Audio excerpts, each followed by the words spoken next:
Welcome back to the All In podcast, everybody. I'm your host, Jason Calacanis. I'll put in a bunch of plugs for the projects I'm working on throughout the show to annoy my co-hosts and continue the grift. But it is 2025, and we are doing our Bestie Awards. It's going to be amazing today. We've got so much to do. Today with us again for the second time, a truly amazing bestie, Gavin Baker from Atreides Capital. Am I correct? Is it Atreides Capital? You put Atreides Management. Atreides Management. Oh, Atreides Management. Okay. And just call it House Atreides. Oh, nope. Let's not get him in trouble. I pay. Gavin, welcome back to the program. Let us know, just briefly, what does Atreides do? Thanks for having me here, Jason, Chamath, and Dave. Atreides, we're a crossover firm. We invest publicly and privately in consumer and tech, and we go from Series A to mega cap. Got it. Okay, so you are a capital allocator. You place bets on technology, on the most important new companies in the world. We'll get into that. And this is our prediction show. We did our Bestie Awards. How big is your firm, Gavin? Well, you just met the guy, Freeberg. You don't just ask him how big his firm is. The audience wants to know, is this guy a player? Like, what's the deal? Tell us. Roughly $4 billing.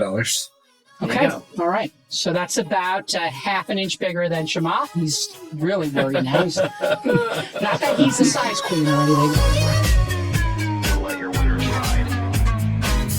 Rayman David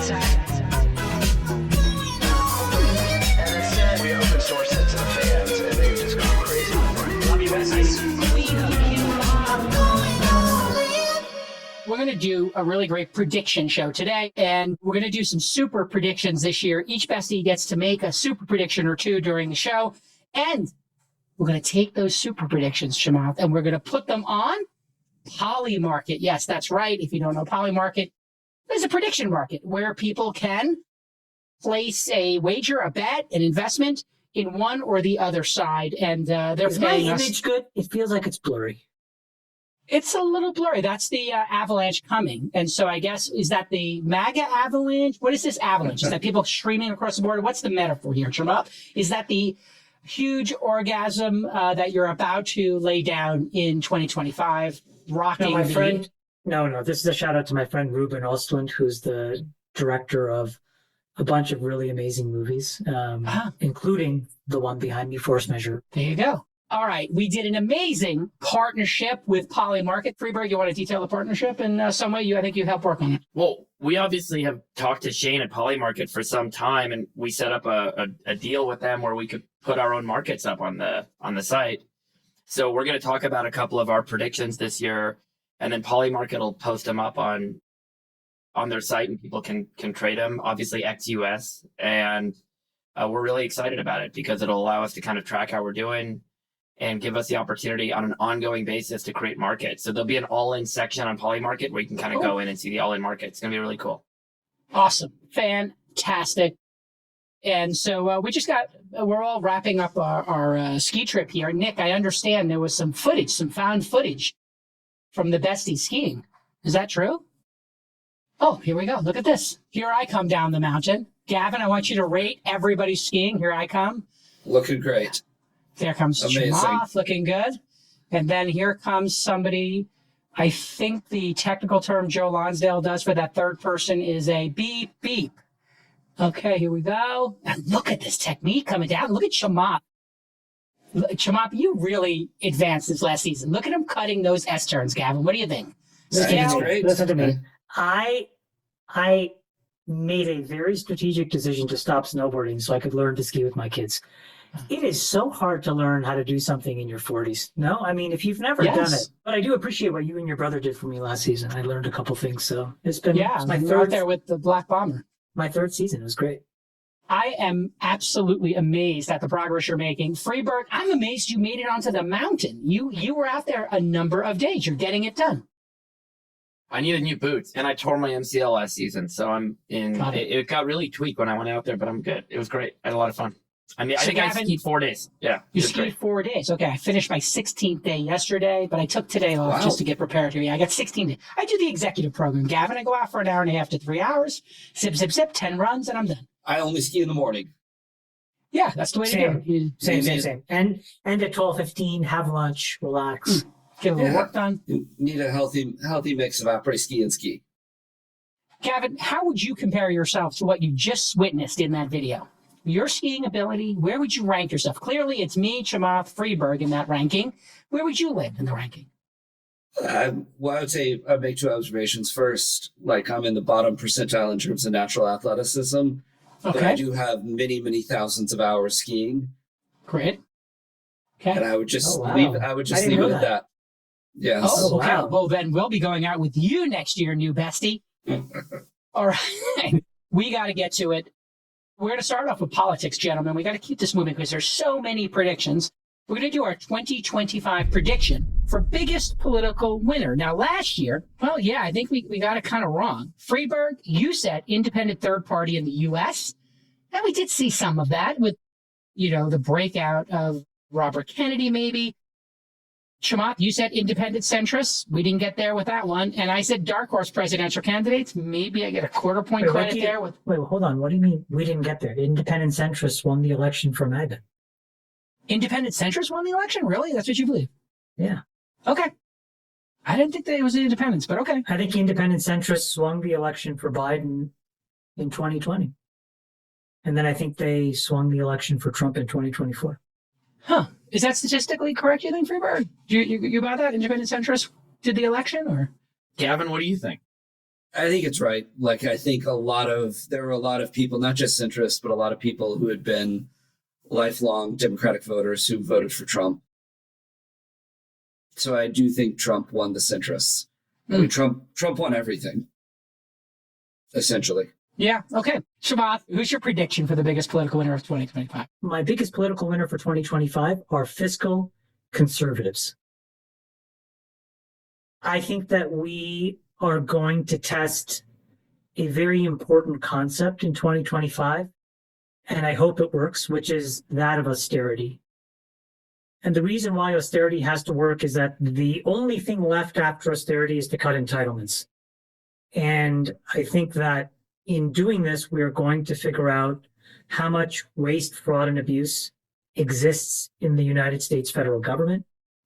I think that that's going to spill over to a lot of state elections. And I think that the fiscal conservatives that have been clamoring for a more restrained approach to spending will have their day in 2025. Okay, fiscal conservatives from Chamath. Freeberg, who's your prediction for the biggest political winner of 2025? I also took a class-based approach. I chose young candidates. So Trump's cabinet picks have an average age of 40 to 45 years old compared to the Biden cabinet, where the average age is a little over 59, almost 60 years old. And I do think that this marks the beginning of a new trend in the kind of age range of political candidates shifting younger. So I think that this is something we should expect as candidates start to emerge for the midterms by the end of 2025. We'll start to see younger new names start to pop up that deliver resonant messages and aren't part of kind of the old guard of, the aging political class. So I think that's a trend that's kind of underway now. Excellent. Young candidates. So we got fiscal conservatives, young candidates. Gavin, what do you got for the 2025 prediction for biggest political winner? I would say Trump and centrism. For my choice for 2025's biggest political winner, I went with something similar to you, Friedberg. I said Gen X and the elder millennials. If you look at the notable Gen X appointments, you got Elon with Doge, you got Sachs, obviously, Marco Rubio. My God, it just goes down. And then if you look at the elder millennials, J.D. Vance, Vivek, Tulsi, just a lot of young people. And this is going to be absolutely fantastic, I think, because they're going to start thinking not just about themselves, as the boomers are doing with Social Security, taxes, real estate, all the different issues that they tend to pick for themselves. They're going to start thinking about maybe their own kids and themselves. So, yeah, it's obviously a sea change is underway. So there you have it, folks, for our predictions for political winner. Let's go with political loser here. Prediction for political loser. We'll start off with you, Gavin. We'll do this a little round robin here. We'll snake it around. Gavin, what do you think? Who'll be the biggest political loser of 2025? I think Putin. I think Putin is going to lose bigly. So if you are Xi Jinping, Russia is a client state of China at this point. And if you're Xi Jinping, what is happening is now a disaster for you because Europe is starting to rearm, and which will only accelerate this year. that will allow America to take resources out of Europe and put them in Japan and South Korea and all over the Pacific. And that makes it a lot harder for you to do what you most want to do, which is reunify China and Taiwan, or invade Taiwan. Let's call it what it is. And I just think Xi is going to begin decoupling from Putin. If you're Trump, you want to show that you're independent, that you're not enthralled to Putin in any way. So I think Trump is going to be a lot tougher on Putin than people think. And I think he's going to get a very, very, a deal that's very, very bad for Russia and Ukraine. And, you know, you've lost 500,000 people. And for what? For what exactly? Yeah, and it's over 1,000 days into this. Nobody from the West, in the NATO or America, no soldiers have lost their lives from our side.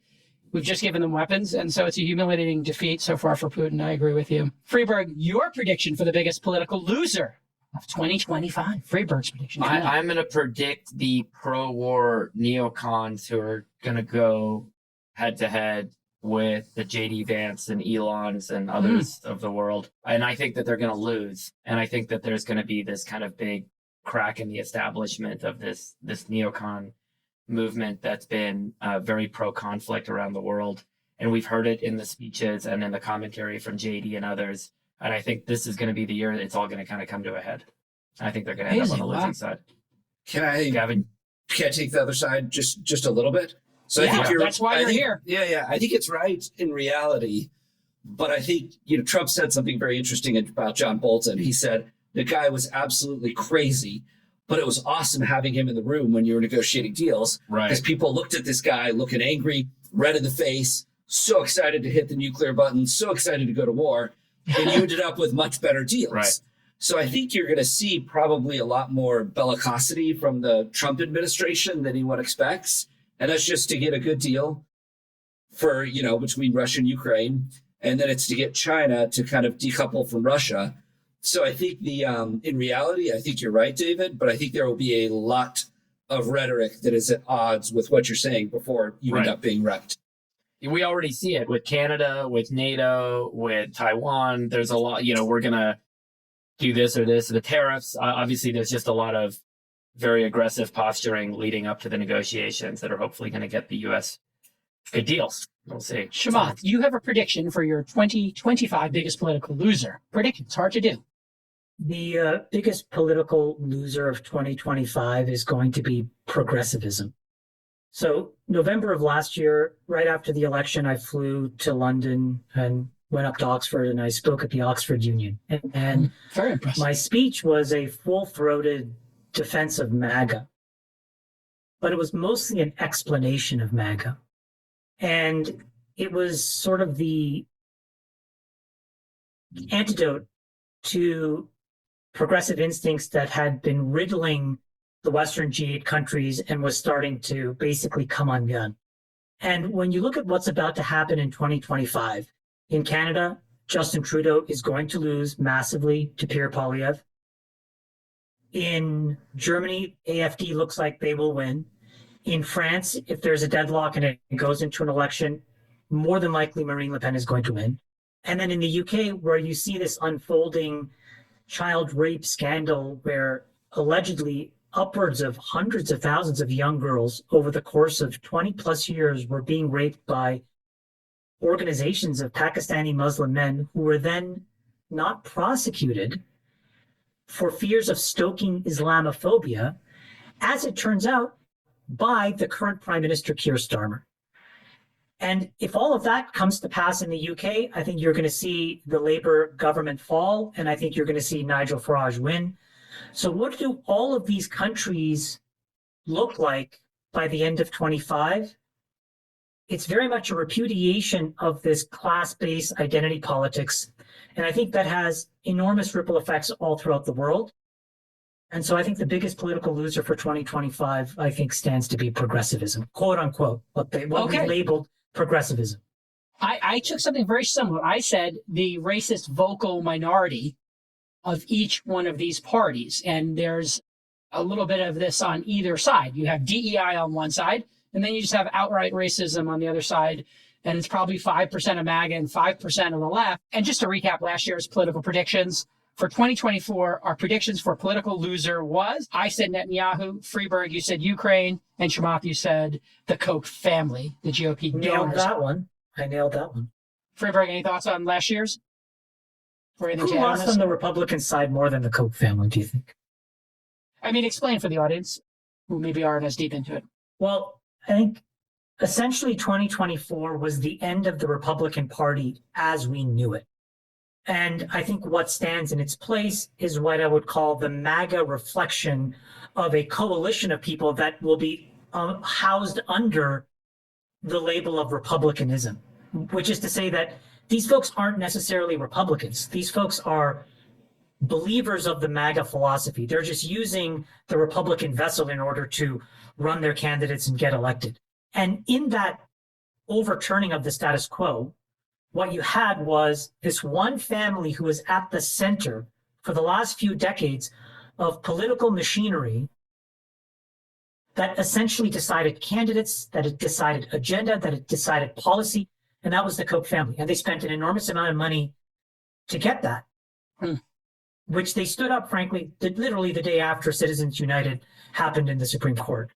And I think that in that lens, those billions of dollars of investment have essentially gone to zero because I don't think it means much of anything anymore. And if you look at the new class of donors who will decide, quote unquote, Republican policy, it's going to be the Miriam Adelsons of the world, the Elon Musks of the world. And that's very different than how I think the Kochs used to decide things. Do you think there's too much money in politics now, Gavin? Do I think there's too much money in politics now?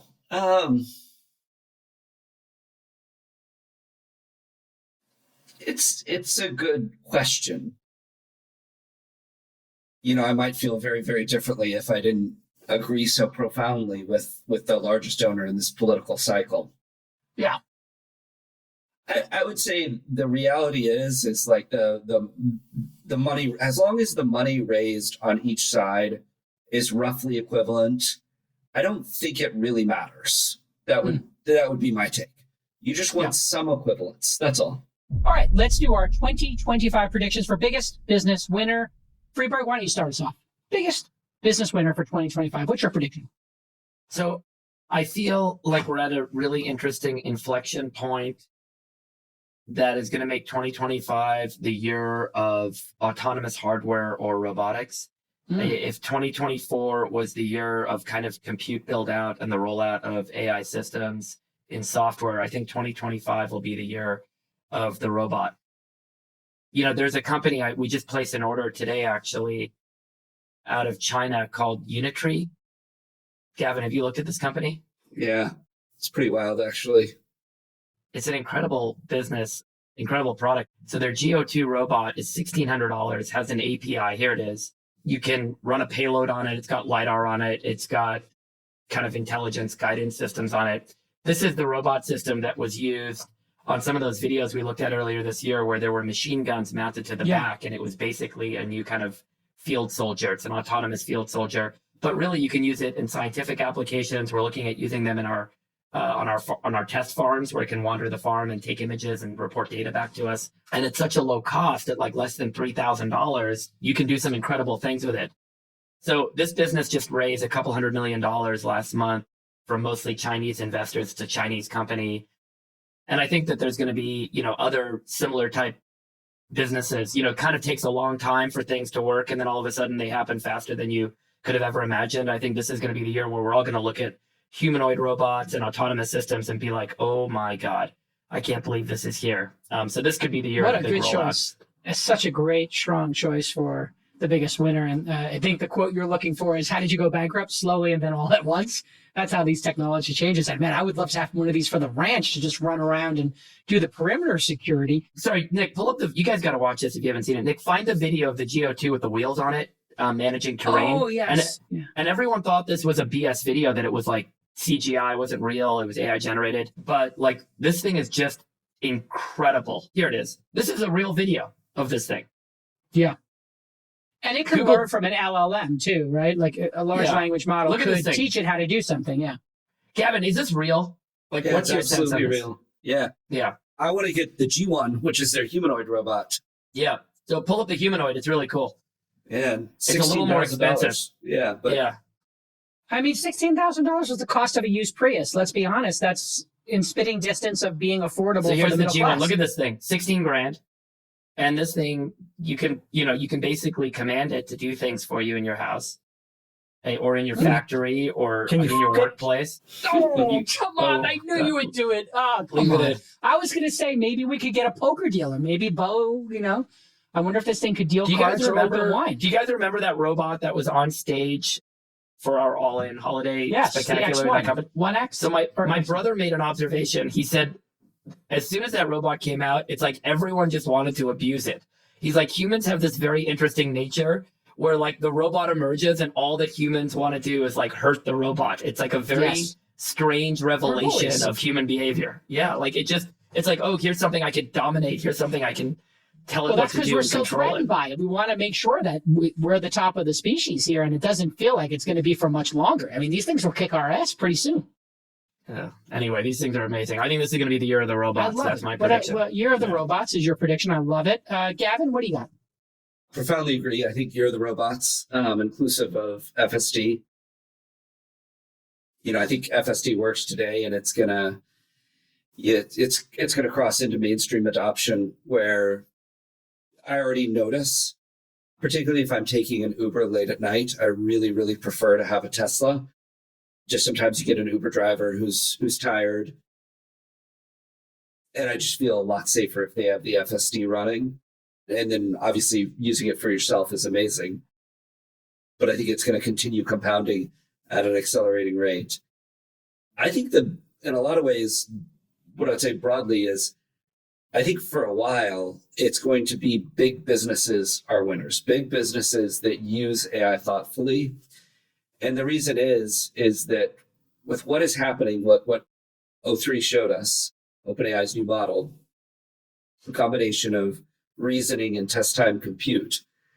Like, I think if you're a big business and you can pay $1 million to let an AI think for 6 weeks about the most important question for your business, that's going to be a profound advantage relative to small businesses that can't afford that. And by the way, we are the other, like, inference compute is going to be the kind of derivative winner of that. We're going to run out of GPUs, accelerators, compute in 2025, the same way we did in 23. Okay, so you're also long NVIDIA and chip makers, Grok, et cetera, because we're finding new uses for all that compute. Absolutely. Okay, very good. Chamath, do you have a prediction for your biggest business winner of 2025, sir? I think the biggest business winner of 2025 are going to be dollar-denominated stablecoins. Ooh. I'll make 2 points. In 2024, 2 critical things happened. The first is that stablecoins essentially became uncoupled from crypto volatility, and it started to be used for wholesale useful functions in running businesses. And there's an image here that starts to show that. So independent of crypto volatility, what you saw were stablecoin usage just rising up and to the right. That's an incredibly important decoupling that happened in 2024. The second, and this data is still just trickling in, but it's an incredible stat. Stablecoin usage at the end of the second quarter of 2024 was about 1.1 billion transactions that summed to $8.5 trillion of transaction volume. If you compare that to Visa over the same period, it was more than double Visa's transaction volume. So I think what we have now is something that has fundamentally crossed a point of no return. Similar to how last year I thought that the big trend was going to be Bitcoin in 2024. I would say that the big trend in 25 is stablecoin usage. I think we're going to finally attack the duopoly of Visa and MasterCard. I think you're going to see an innumerable number of use cases that sit and use stablecoin rails. I think when Donald Trump becomes president, I think you're going to see him go after incredibly high credit card transactions and costs. You're already seeing cracks in consumer credit anyways because of these high APRs. All of this stuff is going to come to a head in 2025, I think. And I think stablecoins could quadruple or quintuple by the end of 25. I think it's just going to be an enormous market. Great choice. Should they be regulated, Chamath? We saw at some of these congressional hearings, Tether was kind of dragged for being the primary transfer and monetary tool for terrorism, for getting around sanctions, and for human trafficking. Should it be regulated, and how? I don't think I'm qualified to say how it should, but I think the point is that there are these immutable logs that sit in between and on either side of all of these transactions. And so I think the knowledge is there, and there are a whole bunch of third-party services that add that intelligence layer. I think the thing to really question is, if you just took 300 basis points of drag out of the global economy, massive gains. How valuable would that be? And I think it would be valuable just in the United States alone to the tune of $1 trillion. So the idea that you wouldn't do it at this point is somewhat quizzical to me. So I just think that the economic justification for this now is just so profound. Gavin, let me ask you a hard question there as well. Should the United States government give up the, let's face it, they have a bit of a stranglehold. They've got a bit of a monopoly on US dollars. These things are a competitor. And we were sitting here on this program for the last couple of years talking about the BRICS and them starting their own currency.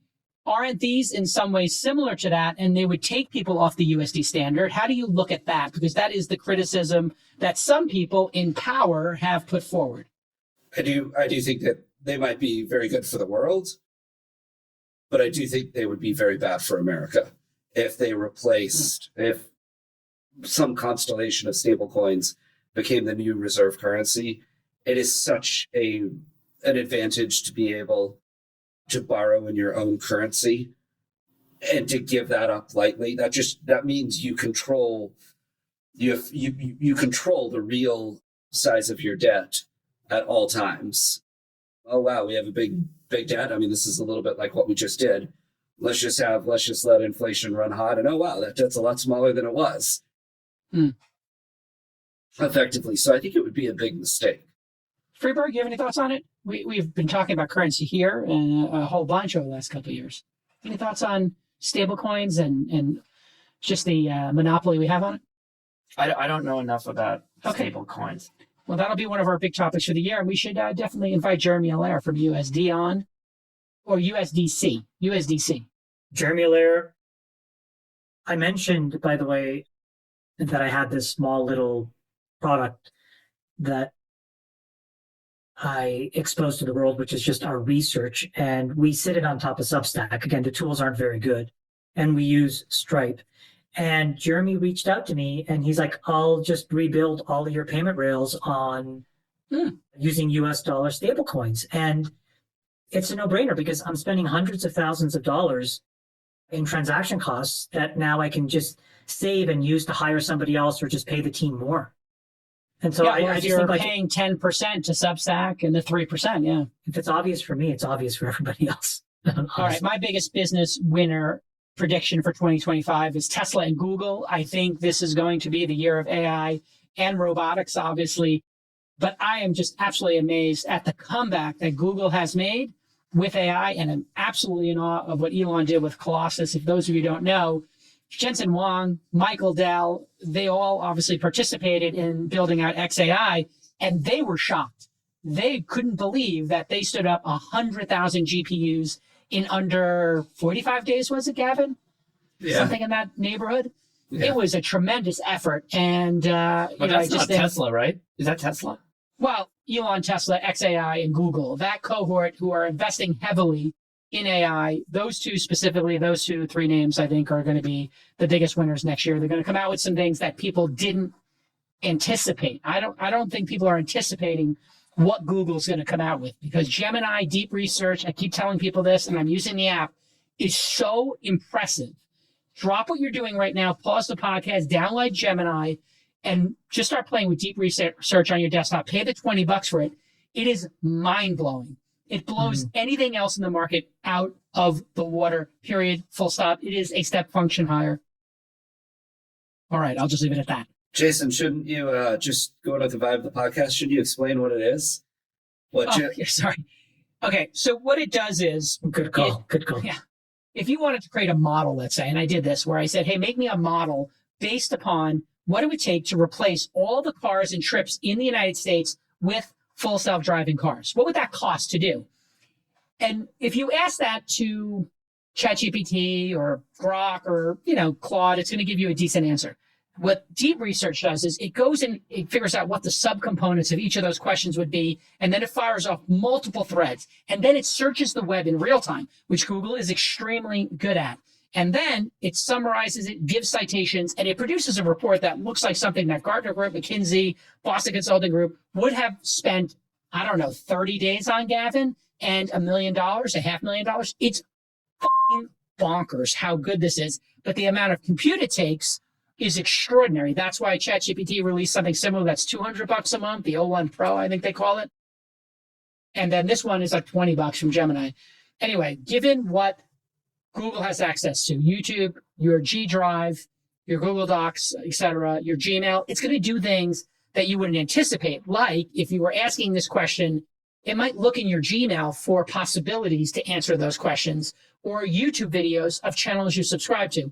So this is going to, I think, knock people's socks off and solve problems that people didn't know they had. Is that a pretty good explanation, Gavin? Yeah, I think it's great. For last year, our predictions for business winner, Chamath said bootstrapped or profitable startups. I think that's a really great pick, and that came to pass. We're seeing some of those go public and raise money at higher valuations or not go out of business. Freeberg, you said commodities businesses. I'm not sure how that did. Do you know? Did you check in on that? Pretty flat. Yeah, we didn't have a lot of the inflationary pressures that I think were underlying that thesis. So got it. It ended up being, I'd say, a loser relative to other indices you could have bought this year. I said training data owners like Reddit, New York Times, Google, etc. Reddit stock up 224% in 2024, and they launched their own Reddit answers. That was a good call. Yeah, I think I got that one. New York Times stock is up as well, and they fired off that lawsuit with OpenAI. All right, now we're going to move on to the 2025 biggest business loser predictions in 2024. Chamath said pro sports teams because they hit peak valuations. That's looking like a pretty good prediction. Freeberg, you said vertical SaaS companies because of AI disruption. That's another one that seems like a great prediction.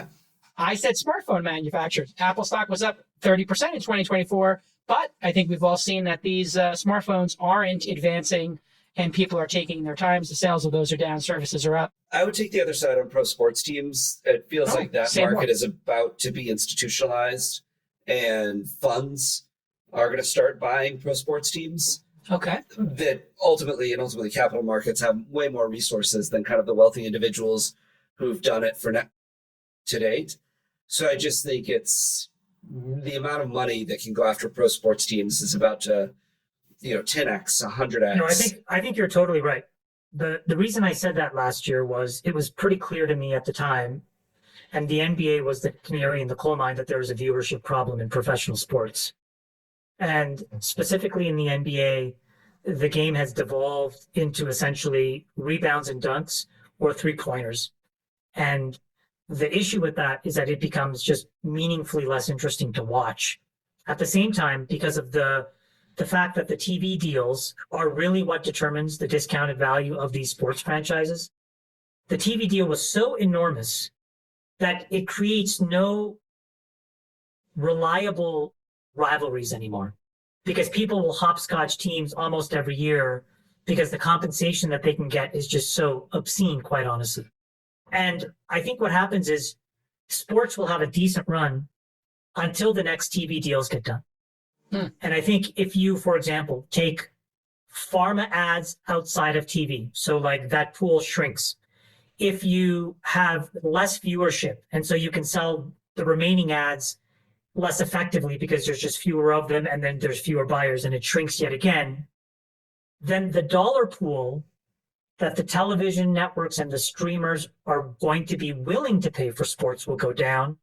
And the group that will be the most price sensitive are exactly who you said, Gavin, meaning the non-trophy buyer. So like, when I bought into the Warriors, I bought it purely as a trophy asset and I was price insensitive. But I agree with you that now that you have the PE firms on the cap tables of these sports franchises, those folks are all DCFs. Those folks are all Excel models. I don't think that they're buying things for emotion. I don't think they've grown up thinking, I want to own this thing, not using institutional LP dollars. So I just think that's why I said that in 24. So I just on behalf of Phil Hellmuth and I, we appreciate you made that vanity investment for the number of times we got to sit in your courtside seats. Yeah, because I never went to the games. We made with NBA players. It's great. I never went to the games. I should have gone to more games. I went to your games and almost got thrown out of your seats. I got a red card one time. It's true. Is it true? You did? Oh, you don't know that I story? got a call. I think it was from the Warriors or it's from the NBA. Something to the effect of, Chamath, this guy that was sitting in your seats was almost kicked out. And I said, excuse me? Because I knew that It was the Knicks Jason. game, in fairness. And he was like jawboning our own players. I was getting into it with Bogut and with David Lee because It was unbelievable. I told Steve Kerr, listen, you're up 30 on my Knicks. Sit these guys down. This is Bush League. What if Steph Curry gets hurt out there? Bogut told me to shut up on Andre Iguodala. Bogut told him to basically go pound sand in a He more basically did. It was the funniest thing ever, Gavin. This is what happens when you get... Bogut's one of our friends. He's one of our good friends, so that's why it's so funny. But they come over, Freeberg, and they tap you on the shoulder. I'm with my wife. She's mortified. And the guy hands you a card. And the card says, you've been warned one time and one time only about abusive, behavior. If we have to warn you one more time, you will be escorted out. Ridiculous. So I look at the guy and I say, but, and he goes, read the card. I read the card. I say, he goes, gives me a thumbs up. That was it. That was it. You're not supposed to. Then, 3 years later, I'm sitting in the same seats. I'm interacting with Draymond during the finals games, and then everybody's hokey dokey with it. When you say interacting, what do you mean when you say interacting? Wait, hold on. Gavin wanted to make a point about what I just said. No, I just want to just come back to Chamath, because for sure these private equity guys are DCFs. The NBA has been terribly managed. I think even LeBron said they have a big problem. And I'd separate the NBA is the worst managed, NFL is probably the best managed. But the one kind of counterpoint I would say on the TV rights is Google bought Sunday Ticket and are extremely happy with it. Amazon and Netflix also both bought NFL games and are really happy with them. And so I just think those three companies, it doesn't really matter to them if pharma ads go away. In 18 months, you're going to be able to dynamically create an ad for each individual person and show it to them. And if you're a high value user with that Google knows that you're about to book a vacation, they'll dynamically generate, whatever, hotel destinations you want and show click here. So I just think sports, as long as they command the eyeballs that they do, and for sure, if the NBA doesn't fix it, the value of those franchises will start to decline. But just the fact that all of the biggest tech companies are so happy with the sports kind of rights that they bought, they're going to buy them all. Every sport I will can't go to one of those understand, companies. Gavin, maybe you're closer to this, but why wouldn't Apple, Amazon, or Google just back up the truck to the NBA and say, we'll take the whole thing, and then anybody who's got an iPhone gets the NBA for free, and then everybody else has to pay, and they figure it out in the back, and they lose $5 billion, they make $2 billion. Who cares? It's a rounding error for Apple. I agree. And they all except for Apple really, and Apple, they have, I think, an MLS deal, but they all kind of stuck their toe in the water. And I think they feel like, wow, the water's warm. Let's dive in. Okay. Yeah. And the new deal is an 11-year deal for the NBA. So these things don't come up that often, but we'll see over time. Maybe somebody will buy one of these media companies and inherit them. Okay. Biggest business loser for 2025. What's your prediction, Gavin Baker? Government service providers. You do not want to have the United States government at any level as over 35% of your revenue. Good choice. Yes. Obviously, in the age of Doge, they might not be spending wildly, and they might actually look at the bill. They might check the bill. Crazy thought. Yeah, crazy thought to actually check the bill. You never know. Chamath, who do you predict will be the biggest business loser of 2025? Well, this is a little bit precarious, but I don't know what the percentage drawdown from here will be. But I think when we look back, the absolute dollar drawdown of the Mag 7 will be in the trillions of dollars. Okay. And the reason is not necessarily because of the underlying fundamentals of these companies, but I am a little bit worried, and I tweeted this a few days ago, about just the general concentration of the top 7, 8, 9, 10 companies in the indices. I think it's approaching 40%. And I think that when you look at these historic concentrations, they've generally foreshadowed a big drawdown. Okay. And unfortunately, I don't see how you can sort of, inoculate yourself from that risk. So independent of the quality of these companies, because I think these companies are exceptional businesses, I do think you've just had too much concentration. And I think it is a setup to retrade and give back. And in that, it could even be 10%. But 10% in the Mag 8 will be a couple $trillion. Right. And so on an 1 or absolute 2% dollar would basis. be a lot. Yeah, an absolute dollar is a lot. Okay, Freeberg, who do you predict? You predict Mag 7, government service providers for you, Gavin. Freeberg, who do you predict will be the biggest business loser of 2025? I'm sort of on the same vein as Gavin. I went with the kind of old defense and aerospace providers, Boeing, Lockheed Martin, Raytheon. Defense 1.0. Driven by kind of China dominance, driven by U.S. defense budgets that I think are going to need to shift towards a more kind of tech-oriented and ROI-driven rationalization and pricing and spend. So the Palantirs and Andurils, obviously, the world will benefit. And I also just think like there's a lot of failure at scale with these businesses. They've gotten too clunky and too bureaucratic, as we've seen with Boeing, from their space program failure in 2024 to the challenges with their airplane business. But I think that this government contracting business across the board is going to be deeply challenged this year with all the new blood. So the cost plus are going to suffer, is what you're saying, and the Andurils will thrive. Chamath? Would you guys add, just a question, would you guys add the traditional consulting companies then to the mix as well? Like if you think That's a good point too. That's a great one. Yeah, if we think what we talked about with deep like the Winepros, the Tatas, the HCLs, the Accentures, Cognizance, Cognizance, the EMYs, all these folks then are in real trouble if that also happens. That's yeah, right. The efficiency that they'll gain will also be felt by their customers, and their customers might not hire them. When you got a bunch of software entrepreneurs that are now advising and informing the federal government on how to run their operations, I'm pretty sure that some of these service providers are going to get washed out. So that's a good idea. The thing to keep in mind is like cost plus is a fancier way of saying time and materials. And time and materials is a fancy way of saying human labor arbitrage. And I think that all of that stuff will get extremely scrutinized in 2025, because if you are buying, $800 wastebaskets and, $9,000 umbrella hangers because of time and materials and all of this other crazy stuff that's in the system, and all of that gets washed out, then a lot of these folks and their business models will get put under severe stress. The alignments, you show me an incentive, I'll show you the outcome. The alignment of cost plus is to just keep being inefficient and waste. And these defense contractors are taking 60, 70, 80% off the price of each piece of munitions or vehicle. Yeah. Cost plus is terrible. No, just cost plus is terrible.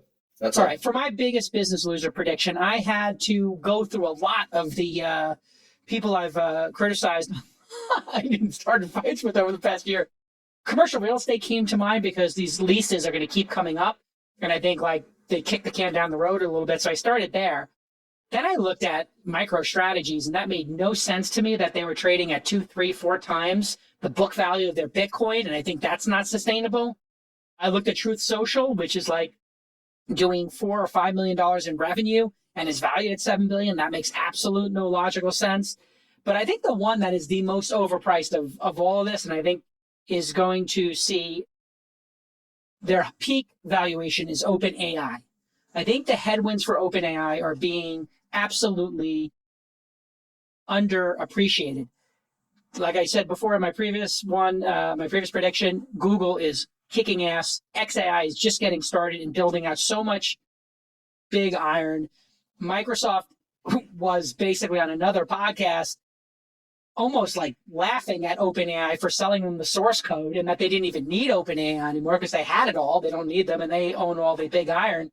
I think OpenAI's valuation made no sense. I don't think they're going to be able to keep charging the prices they're charging. And I think AWS, Apple, Google, XAI, this cohort are going to really take that $157 billion valuation and make it the peak valuation of the company. And I do think there is a non-zero chance they could lose their process in these court cases of transferring $157 billion in value from a nonprofit into a for-profit. I think that whole thing could blow up. Is that your super prediction? Is OpenAI will not be able to convert from nonprofit to for-profit in 2025? I think that's a small piece of it, but that's a really interesting super prediction. Insert Polymarket graphic here. Super prediction. Will OpenAI convert? Is that a good 2025? one? Yeah. By the way, they're projecting, I think, in the leaked financials, $12 billion in revenue next year, JCal. So unlike a lot of the other things we were talking about, this is a real business with real revenue, real scale, real growth, real technology.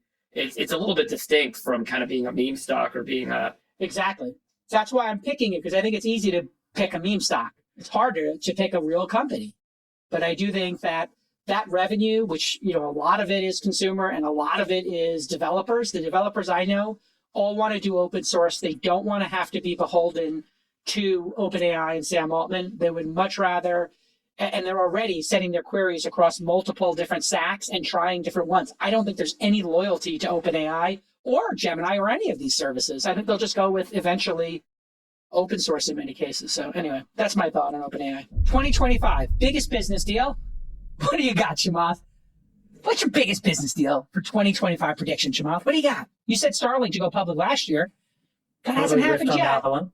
Yeah. Totally whiffed on that one. I think that this is the year that we will see the collapse of the traditional auto OEMs.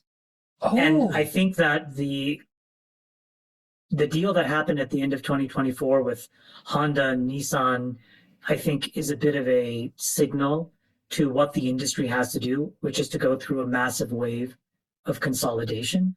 I think that Tesla is just in an incredible position with the quality of their vehicles and the quality of their software and the quality of their autonomy with FSD. So I suspect that after a couple of more meaningful product releases, it's just going to trigger the realization by the public capital markets that these auto OEMs are uninvestable. And I think the result of that will be a wave of auto mega mergers. And for people who don't know, Honda and Nissan signed an agreement to merge, and Mitsubishi is involved because they're part of, I think, Nissan's alliance. This would obviously get rid of all of the redundancy. But yeah, I think this is going to touch like the European OEMs are in real trouble. What does Volkswagen do? It's not clear. What does Stellantis do? It's not clear. These are all businesses that are effectively melting icebergs. And so, typically melting iceberg businesses, when they get put under pressure from smart investors like Gavin and his ilk, they're forced to merge. Are you short these, Gavin? Gavin, you got a spread trade? Are you short these names? I would rather not talk about specific positions. I would just say I agree 100% with Chamath. I think they're going to lose their Chinese business because they don't make competitive products anymore. If there's not massive protectionism, and we're seeing signs of that, they'll be caught between Tesla and the Chinese OEMs. And I think the only way that this doesn't have the only risk to Chamath's prediction is just government intervention, because they're such big employers and, often seen as national champions. But absent really significant government support, they're all in deep trouble. Okay, well done. Freeberg, last year, you said there'd be some blockbuster deals for rights holders, licensing data for AI training, and Reddit did, in fact, sign 2 of those. So a great prediction from you for last year on biggest business deal. What do you got this year? See if you can go 2 for 2. Was it just Reddit? I should probably look it up. What do you got this year? I'll just follow on my year of the robot theme. I do think that there's going to be massive funding deals similar to what we saw this past year for compute build out. I think we're going to see massive funding deals for hardware-based manufacturing build out in the United States. And I think that those deals may take the form of kind of traditional equity from private markets, or they may have some component that includes government support to kind of motivate and drive and accelerate onshore manufacturing. We're not going to go in the US to making stuff that is like last century. I think we're going to need to move manufacturing to the next decade, next century of production. I think that's going to mean making some of these autonomous and robotic type systems that are going to become really critical for us, particularly with China doing this massive ramp up and build out for both drones and robots and autonomous vehicles. So I think we're going to need to kind of onshore a lot of this. And so that'll be a big amount of capital that's going to move. And so you'll see a bunch of these big blockbuster deals for hardware build out in the US. Gavin, what do you think is going to be the biggest business deal in 2025? I think the biggest business deal is that they're going to be deals. I think you're going to see a tidal wave of M&A after 4 years of not being able to get anything done. I think there's an enormous amount of pent-up demand. So kind of point number one. Point number two, something will happen with Intel, and that will be big, and hopefully it's good for America. And then I do think you will see a lot of these frontier AI labs that are independent be acquired. I thought your points were well taken, Jason, about, everything that, Google is bringing to bear, and XAI owns their own compute. Then you guys can choose whichever one of these three you like, but the ultimate AI winner will be the one with the lowest cost of infrastructure cost, the lowest cost of compute. And definitionally, you can't be the low-cost provider if you're renting your compute from someone else. Because of markups.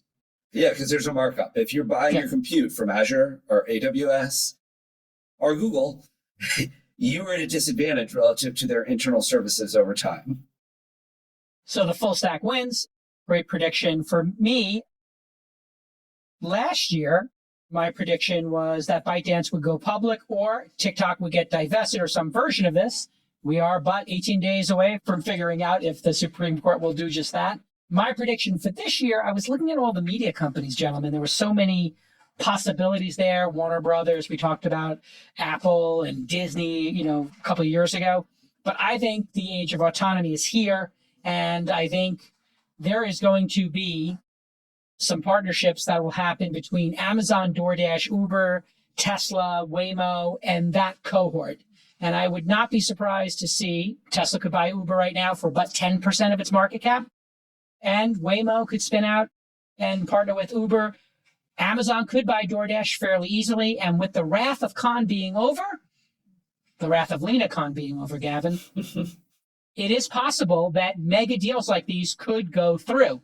And if a couple of mega deals go through like this, whoever, teams up here could win autonomy, delivery, food delivery, and e-commerce. This is a ginormous space. And I think, listen, I haven't spoken to, obviously, my friend about it, but Tesla buying DoorDash and Uber or Amazon buying DoorDash and Uber could be the greatest service ever created if you wanted to build a super app. The only thing I would add, and I think dovetails with what you said and Friedberg's kind of year of the robot, is autonomous drones. There's a company called Zipline, which my firm is an investor in. Fantastic company. But autonomous drones, they really are the best way to deliver almost anything to suburban America. And then I think over time, it will be sorted out so that they can deliver in cities as well.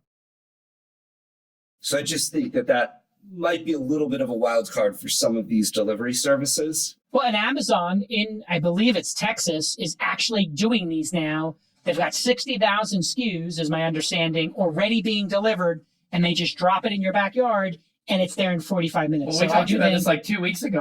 Meituan in China has got this, and they have food delivery happening with these drones. By the way, just kind of dovetailing off of this, I think the other big deal potential in 2025, just to be very specific, is a deal with Waymo. Waymo launched in SF in August 2023 in kind of an open market way.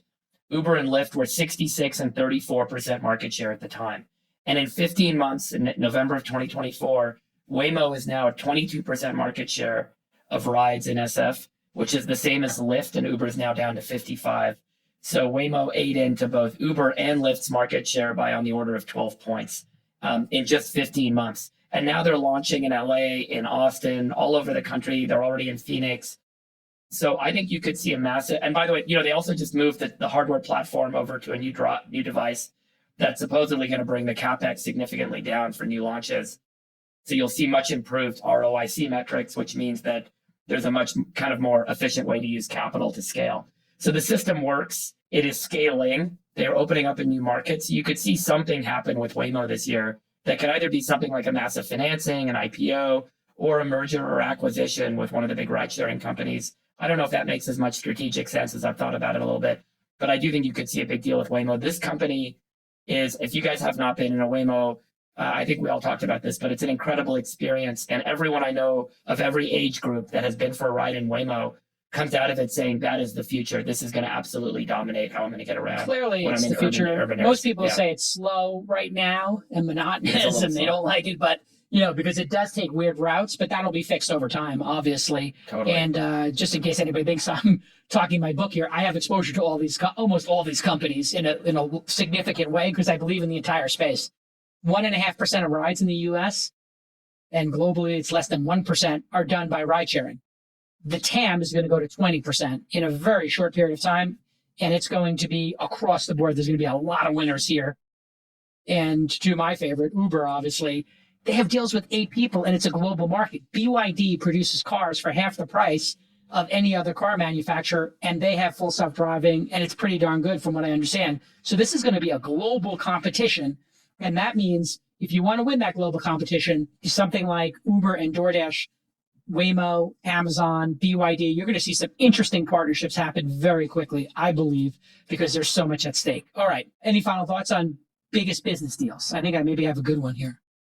Consolidation in the transportation space. Okay. Moving on to 2025, most contrarian belief. Last year, enterprise value of OpenAI goes down from Chamath. It roughly doubled. But I just picked it as my prediction, so I think we're simpatico on what we think long term. Freeberg, you said increased probability of a nuclear weapon being used for the first time since World War II. Thank the Lord that didn't happen. Again, this is contrarian beliefs. People are going out there. I didn't predict it was going to happen. I just said the probability went up. It's a tough thing to call. Well, this is most contrarian belief. I think it's fine. Yeah. Dr. Doom strikes again. It's all good. I picked Apple would become the player in AI, and they did launch Apple Intelligence, but it sucks. I mean, it sucks. It's terrible. I just bought the Google Pixel Fold 9, and the Gemini works perfectly. It does everything that Siri is supposed to do. If you say, please play this song, if you say, please download this app, if you say, add this to my calendar, it does it, and it does it in 1/5 or 10th the amount of time that Apple takes, and Apple gets it wrong every time. It's a piece of garbage. It's a disgrace. Disgraziad, Apple. Apple Intelligence is even worse than Copilot, which is saying something. Jason, would you like to announce you bought the domain? Disgraziad.com. I own it. I'm not selling it. Right now, it redirects to Jake Paul. Gavin, do you have any It idea redirects to Jake Paul. what word he's even saying when he says that? Disgraziad. Disgraziad. It's disgraziad is what people used to say in Brooklyn for somebody who is disgraceful. It is a How do you spell Italian it? American slang. How do you spell it? Oh, I don't remember. You don't even know you own the domain and you don't even know. Disgraziad. Disgraziad. Yes. And if you type in disgraziad, it goes to Jake Paul. I bought it when I was watching the Tyson fight. It was so disgraceful. I was saying to my brother Josh, the Black Bomber, this is this, and he just said disgraziad, and I just said, I wonder if that's available as a domain. I'm redirecting disgraziad right now, Tim Cook, to Apple Intelligence, the website. Do you guys think Tyson threw that fight? That it was part of the deal? 1,000%. Yes. I so agree. 1,000%. I would love. I think somebody said Saudi Arabia was offering to host a remake or whatever, a rematch of the fight, where the winner would make $50 million, and then we'll see what's what. And the loser gets 0. Yes. And the loser gets 0. This is a good use of the kingdom's money. The people want to know. We will all fly out there and do an all-in episode from Did you that guys see fight. this? Did you see this thing where is it Logan Paul is fighting Conor McGregor in India, and Conor McGregor is going to get $250 million? What? Yeah. It's like a whole Is it tourist boxing or is it thing, MMA? PR stunt. I think it's boxing, and it's meant to Yes. sort of like bring a bunch of tourists into India to show them the country. But it's a quarter of $1 billion to Conor McGregor. How do we get in on this grift? Freeberg versus Baker, Polyhopatia versus Calacanis. Oh my gosh. We need to get in our own celebrity boxing. Who would we do? Come on, keep going. I gotta drive home. Let's go. Come It's on. too much fun this episode. Chamath, what's your most contrarian belief prediction for 2025? We're going out on a limb here. This is going out on a limb, folks. Don't judge us. The spicier the take, the better here. This is where you can go freestyle. I think that you're going to see a banking crisis in one of the major mainline banks. A banking crisis. Wow. Well, it's a small chance it happens, but that's a contrarian belief. Okay. Why, Chamath? Why? Black Swan? Well, I think if I had to kind of build the case for this, it would be along the following lines. If you added up the total indebtedness of Pax America, which is U.S. government debt, plus corporates, plus mortgage debt, and you actually sensitize it to rates that are around, call it 5%, what you quickly realize is on a dollar basis that because the amount of debt that we have has just massively exploded, that 5% rates today on 70 odd trillion dollars is actually equivalent to 10% rates 25 or 30 years ago, because we only had a fraction of that debt on a dollar basis. And so the pain that you feel at 5 or 6% can very quickly ripple through the economy the way that it did when rates 25 or 30 years ago were 10%. And so I think that when people look at rates, they forget the actual total dollar impact, because when somebody or collectively, when we have to come up with $3 or $4 trillion, how do you do that? And so I think that there is a non-trivial risk. I think it's small. This is why it's contrarian, but I think it's a risk where if you have a mark-to-market problem, if you have a credit default problem amongst the corporates or amongst enough individual consumers, what I think that happens more than anything else is that it triggers a reserve issue. And I think that the reserve issue in one of these mainline banks, I have two that I think are more obvious than others, but I don't want to name them. Okay. Fair enough. I love this contrarian take. This is great. I think that there's a small but reasonable chance that happens. I love it. It's a great, great contrarian take. Small chance, but big impact. Gavin, what do you got? Well, first If you we wanna should use respond, Jim and I deep research to just ask it to look at the total, Pax Americana debt outstanding, apply the current market interest rate to it, and then look at that, interest expense relative to GDP and generate that chart over time. That would be a cool chart. That would be interesting. I don't disagree with Chamath. Anything is possible, and there could for sure be a problem at a big bank. I don't know that I would say it's likely, but anything is possible. My most contrarian belief. So I think that America at some point over the next 4 years, will print at least 1 year of greater than 5% GDP growth, real GDP growth. I think productivity is going to go vertical because of AI and deregulation. And I think there could be a world where this is the late 90s. And it doesn't sound like a big difference, 5 or 6% versus 2 or 3%, but it is a massive difference. At 5 or 6%, the economy is doubling. You'll call it every 12 years roughly. First 24 years at 3%. I mean, it's a massive difference in terms of kind of the wealth of the country and individual Americans. As far as a specific prediction for 25, because I don't know when that will happen, I think you'll see the frontier labs stop releasing their leading edge models to prevent knowledge distillation and their IP effectively being stolen. DeepSeek from China, it was really impressive, but it thinks it's GPT-4, Yeah. So I just think you'll see the labs keep their best models in-house, distill them, and put small models out over time. Freiberg, do you have a contrarian belief? And I did put into Gemini Advanced 1.5 Pro with deep research the question, which banks have the biggest chance of being insolvent or having a financial collapse or crisis?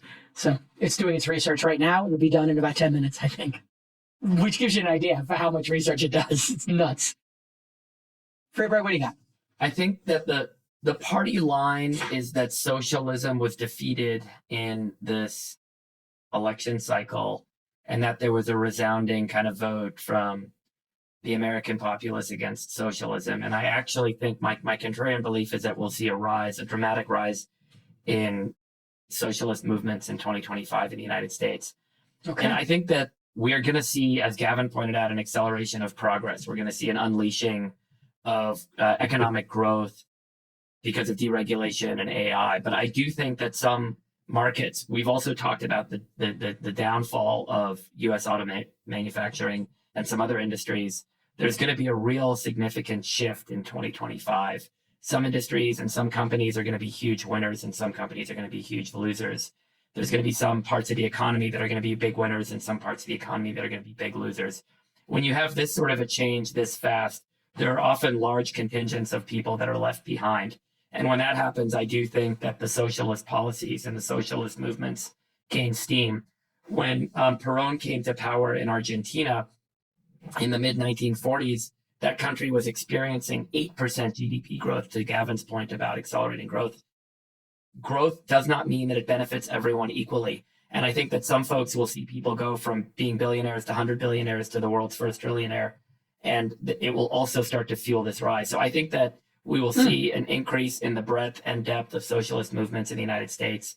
By the way, particularly with DOGE cutting government funding to programs that benefit individuals, employment being cut in the federal government and through federal contractors, there's just a lot of rapid change that's about to kind of really upset a lot of people. I totally agree. I think AI, people are fond of saying that we're in a world of AGI or ASI, money will be meaningless. But for a short period of time, money will matter more than it's ever mattered before, because the amount of money you can spend on AI, on test time compute, is going to give you a massive advantage, whether you're a company or an individual. So I just think AI is going to really amplify inequality for some period of time. Yeah. I hope I'm wrong. I hope, AI leads to, all sorts of, opportunities being created for low income people. There's just going to be a lot of employment and income disruption in 2025, and it's going to fuel socialist movements. And I think that this is going to be a more difficult year. Everyone thinks it's kind of rosy red because we're all working in the tech industry in Silicon Valley. But the reality on the ground for most Americans could be a lot harsher than any of us anticipate.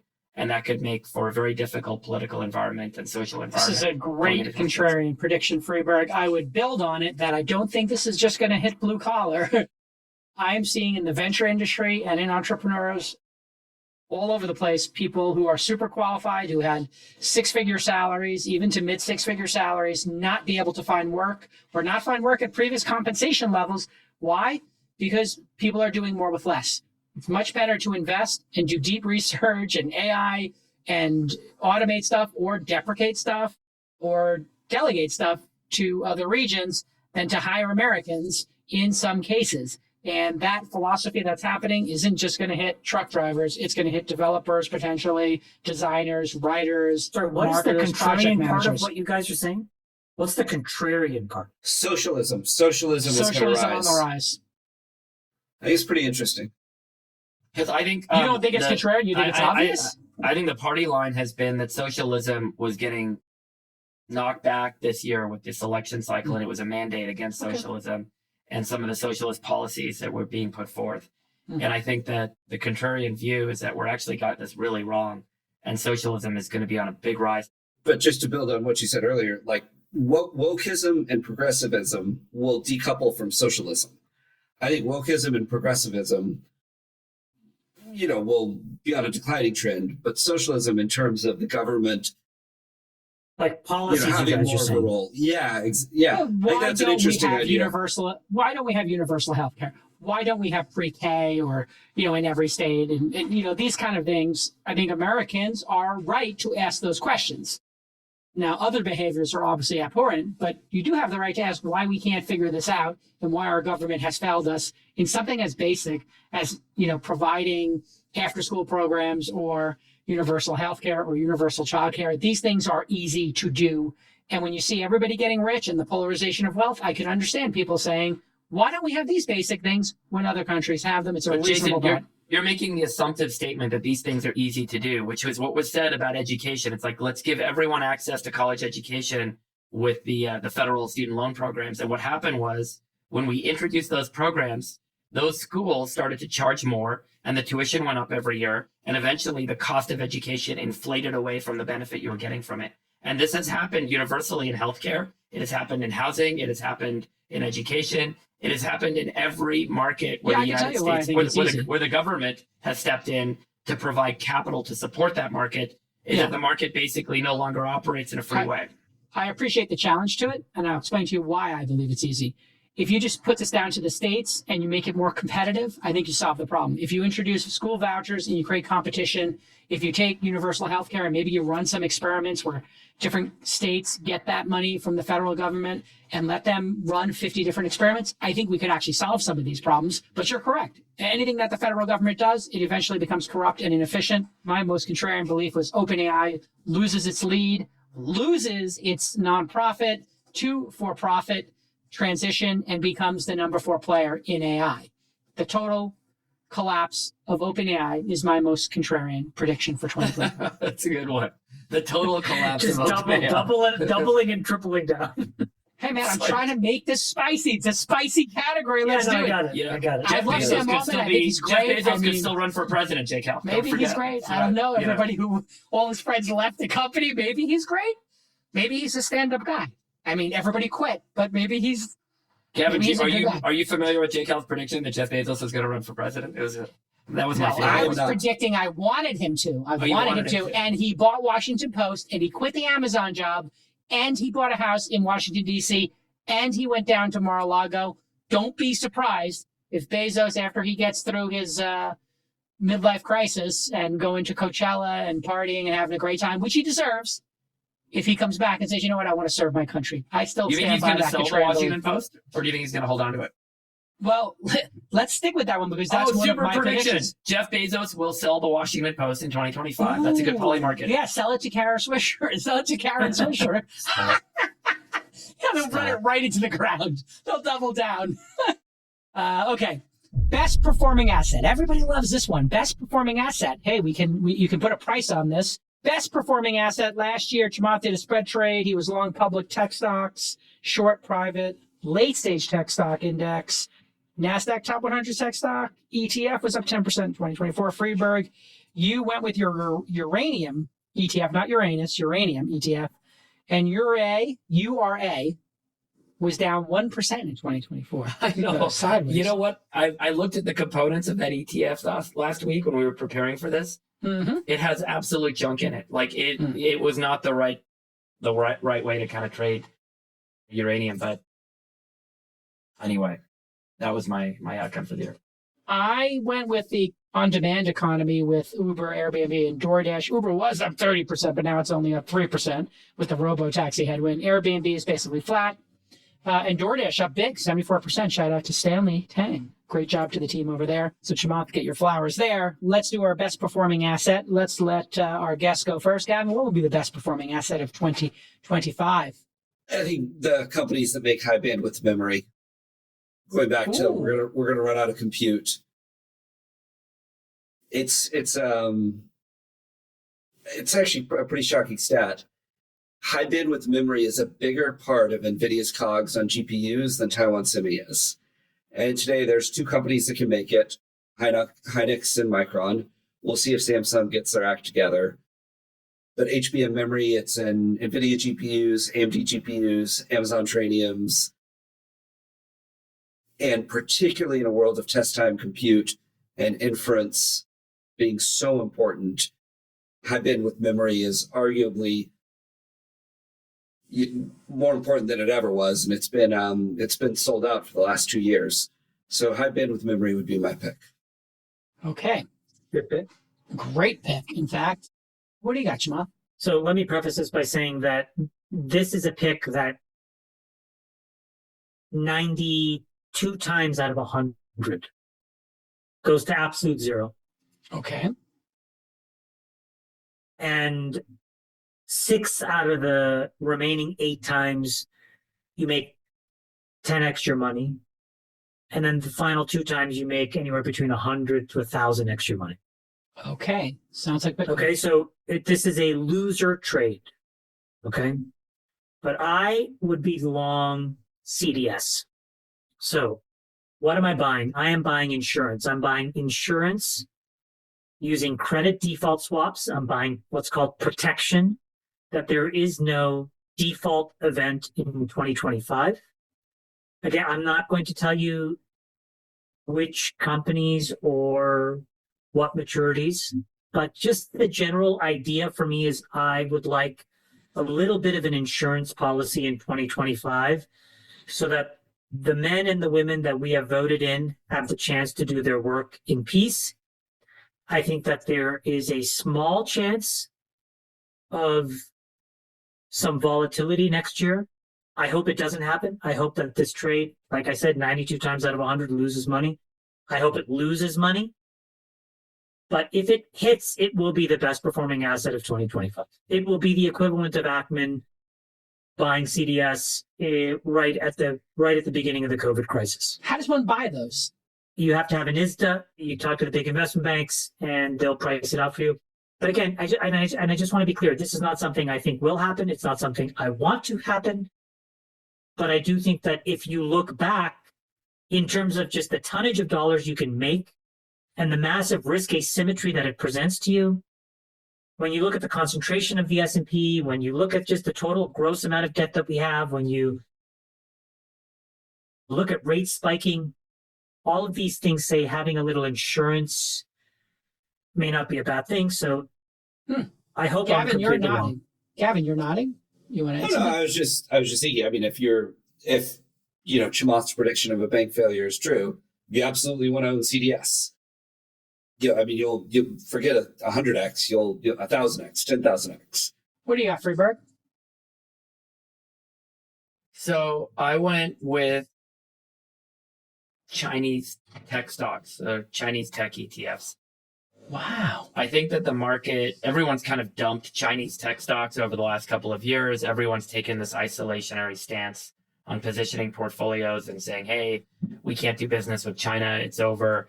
But I do think that the Trump administration, particularly with their recent request on TikTok being, the ban on TikTok being kind of halted, they're trying to line up what I would call kind of like the great deal with China. So I don't know anything about what they're actually trying to do. But I think that Trump and leadership in the US government want to kind of open up the Chinese market to American companies in order to give Chinese companies access to the American market. And I think that they're going to get a deal done given the position with China. I think that they're very likely to kind of get a deal done. That's one driver. I think there's 3 drivers. The second driver is that obviously the cost of build out of electricity production in China is unfathomable. They recently approved a $137 billion hydroelectric dam facility, which is going to add another, I think, couple hundred gigawatts of electricity production in that country, not to mention all the nuclear build out we've talked about in the past. So the cost per kilowatt hour is already lower. The amount of electricity available is going up. And then I think that the Chinese Communist Party have this incredible ability to throttle up and down free markets and entrepreneurship. And this is a moment where you could kind of see them making the throttle go the way towards enabling more innovation, more free market activity. And it's going to be one of the motivators for them to do a deal. So when you put all of this together, I do think that there's a lot of Chinese tech companies that have been beat up under the assumption that this is going to be a very difficult conflict with the US in the years ahead. And I think that that may not be the case going into 25. And I think that these stocks look pretty cheap. I was just looking at Alibaba and it trades at a pretty decent multiple.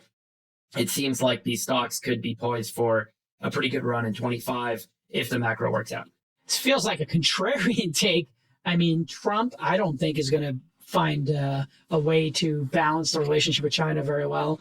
And I don't think you can rattle up entrepreneurship after you cut everybody's knees out the last time. Plus, I don't trust any accounting statement coming out of China because they could fudge whatever they want. But wow, what a great potential, buy low, sell high. The good thing is you'll know if I'm right or you'll know if I'm right or wrong in a year. You can exactly. We'll know exactly. That's right. Pull the ETF. Absolutely. Yeah. I mean, Gavin, what do you think of this hot take here from Mr. Freiberg? Really cheap. I've had I would call it a no China guideline ever since the long top financial fraud more than 15 years ago. Or it's just amazing. It was, a lot of great investors owned it, and, they talked a great game, and they had a Western auditor, but then it turned out that the fraud was happening at the local post office, where they were opening up the documents that the local auditors had signed off on, changing them, and then sending different documents, whatever, FedExing them. Yeah, so I just think it's a hard place if you're not Chinese to make money. But I tend to agree with a lot of what David said. I think Trump and Xi both want a deal. I think there's a deal to be done that leaves Putin out in the cold, as I referenced. And if that happens, Katie barred the door. I mean, they're really, really high quality companies, that are, some of them are mid-single digit multiples. Yeah. And it's a big market. So if you did get it right, and you did. And by the way, right, the Chinese companies serve a global market. It's not just the U.S. They serve, Africa, South America, the whole Southern Hemisphere. Well, yeah. And if you look at BYD, it's all over Europe. It's huge. Look, I mean, the Chinese companies, and they have the best unit economics. They have the best cost of production. I mean, everything is advantaged. Particularly if you believe it's the year of the robot, there's going to be kind of a massive demand around the world for automation and for rebuilding manufacturing capacity all over the world. And I think that China could service those markets more efficiently than any other kind of country of origin. So it's a pretty powerful set of macro drivers as well. I think the Max 7 is going to be the best performing asset. I'm taking the other side. Chamath, I think in an earlier prediction, said maybe not so much. I think that what they've learned in the last couple of years is that there is an incredible earnings expansion you can do by not hiring people and outsourcing jobs to other parts of the world and automating. And the gains we'll see from AI, which they're producing for other companies and for consumers, they're applying first internally. So the internal application of AI will allow these companies to have earnings growth that people will not be able to comprehend over the next couple of years. So I'm going with Max 7. We got a lot of different takes here going different directions. What a great episode so far. All right, worst performing asset. Last year, Chamath said, late stage tech stock index, mostly SaaS. Freiberg, you put in a brilliant spread trade. Short vertical SaaS, long AI cloud providers. SaaS has had a little bit of a rebound, but Google up 36% for AI cloud, Microsoft 14%, Amazon 46% all in 2024. I said LLM startups like OpenAI and Anthropic, too many players, open sourcing will kill. Pricing, obviously the one valuation we can track is OpenAI, and it doubled. But I do think on the long term have that one work. Worst performing asset of 2025, Gavin. Enterprise application software. Okay. And this is basically just about 2025 is going to be, I think, the year of agents, particularly in the second half. Agents just being AI models that can take action on your behalf, that can do anything online that a human can do online. And if the labs and the big cloud providers dominate agents, which seems likely, going back to, the low-cost producer is going to win, enterprise application software, I think, is going to be in a lot of pain. And, some of these companies are talking a big game about agents, but at the end of the day, they don't have their own models. They don't own their own compute. And I just don't see them being ultimate winners in the world of agents. I could be wrong because they do, they have some customer data, maybe a little bit of a data moat. And they do, have strong customer relationships, but, most companies have relationships with AWS, Google, or Microsoft as well. So I think enterprise application software will be in pain. Okay. And Chamath, what do you got? I think Gavin just absolutely nailed it. I'm going to double down on what he said. I think that there's a term that we will start to use more. I started to use it internally at 8090 over this last year in 2024, which is the software industrial complex. These are these large,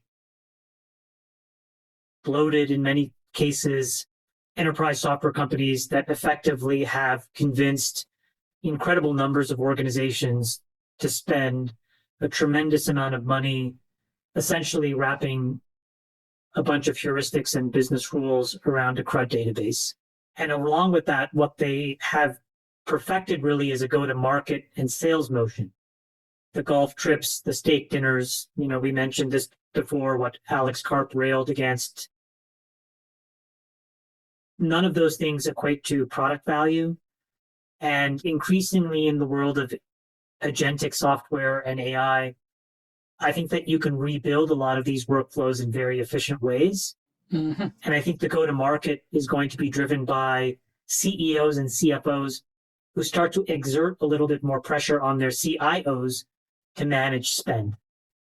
And in that world, I just think that these next generation AI businesses are built, frankly, an order of magnitude cheaper than the companies that they compete against. And so even if it's just feature for feature the same, I think the software industrial complex, these old mainline traditional enterprise software companies, I think you're going to start to see fissures in those businesses in 2025. So I agree with Gavin. Different words, but same result. And you put your time and money where your mouth is on this one. 11 months ago, you founded 8090 to get 80%. And the traction in less than a year, to me, is shocking. And I don't think it speaks necessarily, I think we're decent, we're very good, we have great engineers. But my 30-person engineering team, I think, does the work of 300 people. By next year, it'll be doing the work of 3,000 people. Maybe we'll only grow by 10 or 20%. So, and the reason is we use these tools, we're productive to an order of magnitude that I didn't think was possible. And as a result, we're just able to price it differently. So even if it's the exact same product, its cost structure is just meaningfully lower. And so this is what I mean where the ROI calculators get blown up. All of the traditional go-to-market motions get blown up because in an RFP or in any other sales environment, what you do is somebody says it's $100 and you show up and you say 10. Okay. And at 10, it's still hugely profitable for you. And just to add just one last thing, it's just, fundamentally these enterprise application software companies, the software industrial complex, and I agree with everything Chamath said, they're fundamentally based on making white collar human employees more efficient. And what the AI companies are going to do is just say, hey, we're just going to replace that worker. And it's just a fundamentally different mentality. Yeah, and it's a paradigm shift. Yeah. And it goes to there may be a lot of pain that accompanies this. And, David's points around the, potential rise of socialism. What do you got for worst performing asset, Mr. Freeburg? 2020. I'm probably just going to triple underline vertical SaaS again. Per seat pricing model being challenged, pricing being compressed as companies explore in-house tools built with AI that replaces these kind of traditional business practices. Yeah. Modes are going to be destroyed. Yeah, geez, this is It was scary. an obvious. It was an obvious one on my list, but I want to make a different one. Oh, how about OpenAI? Do you have anything OpenAI? No. OpenAI is a great company. Tell me Great why company. I mean, OpenAI all is the going to talented die. people left, but I don't know where they are. Where are all the other OpenAI employees? Are they on vacation? They're skiing too, right? They've all started competitors. Oh, right. That's what happened. Correct. Yeah, they all left to compete and have revenge startups. Wow, that's an interesting trend. Okay, so consumers make 5 big decisions in their life, as we all know. College, spouse, kids. 12 billion revenue. I mean, well, that's a projection. But also projections 6 billion, sometimes meet reality. 6 billion in losses too, David, against that 12 billion in revenue. Yeah. 6 billion this year or 6 billion next year? I think the 6 is for next year, but I don't know. I guess it makes sense why they're trying to charge $200 a month now. Up from 20. They got some headwinds. Okay, listen, consumers make 5 big decisions in their life. We know college, spouse, kids are the obvious ones, and then cars and homes. And the consumer is up against it with record debt. So, since you can't trade college, spouse, kids, really, I think legacy car companies and real estate are going to face continued headwinds and be terrible assets because, listen, we've overbuilt in some cases. There's tons of cars on lots and people can't afford homes with these mortgages. So I think these are going to be the two worst performing asset people in the legacy OEMs, as Chamath pointed out in a previous prediction.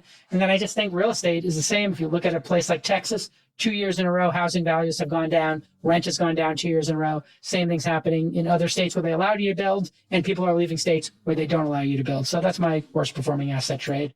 Enterprise was my other choice, but I'll go with something slightly different. Most anticipated trend for 2025. Last year, Chamath, congratulations. You said last year that Bitcoin would hit 100K for the first time. Nailed it. Half court shot. Well done. I think at the time you made that prediction, it was probably trading at. It felt like a layup. Felt like a layup to you, up 112%. Freeberg, you said predictive models in AI-driven discovery in pharma and bioengineering. How did that do, that prediction? Well, there was a lot of funding, and Demis won the Nobel Prize. And a Nobel Prize. Yeah, there you go. So it worked out. I picked efficiency in the form of AI advancements in labor and outsourcing, and I've seen that a bunch with our investment in Athena. Go to athenawow.com. Okay, got my plug in there. Let's go for most anticipated 2025 trend. What do you got, Chamath? I think that there are a handful of, not to overuse an overused term, but canaries in the coal mine for the end of the deep state. And I would like to point to one, which is this obscure thing called the supplemental loss ratio. And essentially what it is a mechanism that the banks can use to include or not include treasuries and how they calculate reserves, et cetera, et cetera. Now, why is this an interesting thing? It's not interesting for many people. It's very arcane. But if we are unable to manage the debt situation in 2025, I think what you're going to see is maneuvering at the edges of these arcane regulations that effectively kick the can down the road. And there's a chance that that could happen to help the banks because, we believe that we, meaning collectively America, that maybe Doge won't be as effective as it needs to be, that there's still going to need to be, $10-20 trillion of debt issuance to refinance the 10 that's maturing this year and to plug holes in the coming years. My point in all of this is we don't need to understand the details, except that if we don't move the goalposts here, it is a great sign that the folks that are running the show are the ones that we all elected. Okay. So that is my most anticipated trend. Small, arcane, regulatory changes that allow us to kick the can down the road, stop in its tracks. This is an example. Okay, Freeberg, you got a most anticipated trend for 2025? My most anticipated trend is around the announcement of build out of nuclear power in the United States in 2025 as a function of deregulation and some new technologies. I do think that this new government is going to be much more accommodating. And it's going to, as I've said in the past, I think it's a necessity just because of the rate at which we have to do power build outs to meet kind of competitive demand against China. The United States is going to need to add more power, electricity production capacity than we can scale up with any other renewable source. So I do believe that nuclear is an inevitability. I think that the deregulation will happen in 25. And I do know a lot of very smart people who are actually starting nuclear power companies and have left very good jobs to go and do this in anticipation of this happening in 25. So I'm very bullish. That's a leading indicator for sure. When smart people do something with their time, that's a great indicator. Gavin, what do you got?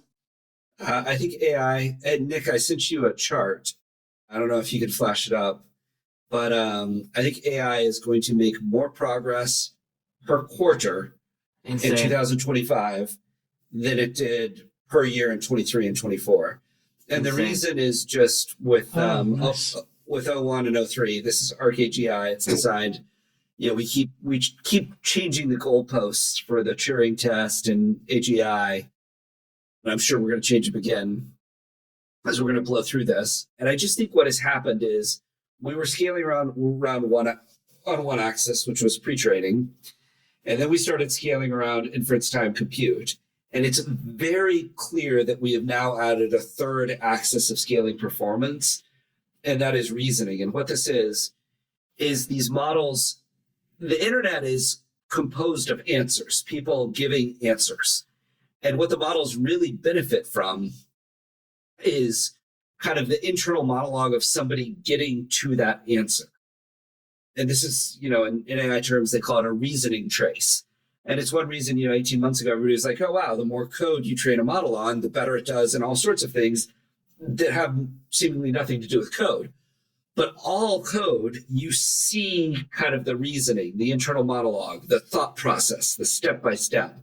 And so what's happening is you're using models to generate synthetic data that contains these reasoning traces. So you ask a model, solve this problem. It has to be a problem that is functionally verifiable, that has an answer, or we know the answer. And we say, show your work. And we have it do that many, many different ways and times. And then you pick the best ones and you kind of feed those back into the model. You apply some reinforcement learning to it. And so now you're scaling along three axes that are multiplicative with each other. And a guy on the Google team tweeted maybe 5 days ago, it's going to be a straight shot to ASI, artificial superintelligence. And I think that might be right. Ilya gave a talk at NeurIPS, Ilya Sutskever, one of kind of the original pioneers of this field. And he said something that I thought was scary.